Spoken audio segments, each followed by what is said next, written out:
চীনের ভিসা নিয়ে সুখবর দিয়েছে ঢাকা নিযুক্ত দেশটির রাষ্ট্রদূত ইয়া ওয়েন। তিনি বলেন, এখন থেকে দেশটিতে যেতে চাইলে জরুরি রোগীরা একদিনের মধ্যেই যেন ভিসা পান সে বিষয়ে কাজ শুরু হয়েছে।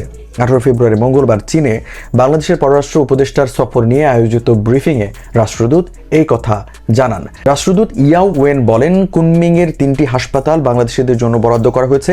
জরুরি ভিত্তিতে সেখানে চিকিৎসা নিতে চাইলে বাংলাদেশিরা যেন সরাসরি দূতাবাসে আসতে পারেন এবং আমরা যেন ওই দিনই ভিসা দিতে পারি সেরকম ব্যবস্থা করতে চাই।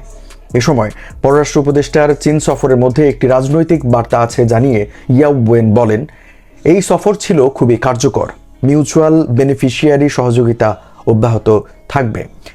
বাংলাদেশের স্বাধীনতা ও সার্বভৌমত্বকে চীন সম্মান করে জানিয়ে চীনের এই রাষ্ট্রদূত বলেন, বাংলাদেশের অভ্যন্তরীণ ইস্যুতে চীন নাক গলাতে পছন্দ করে না।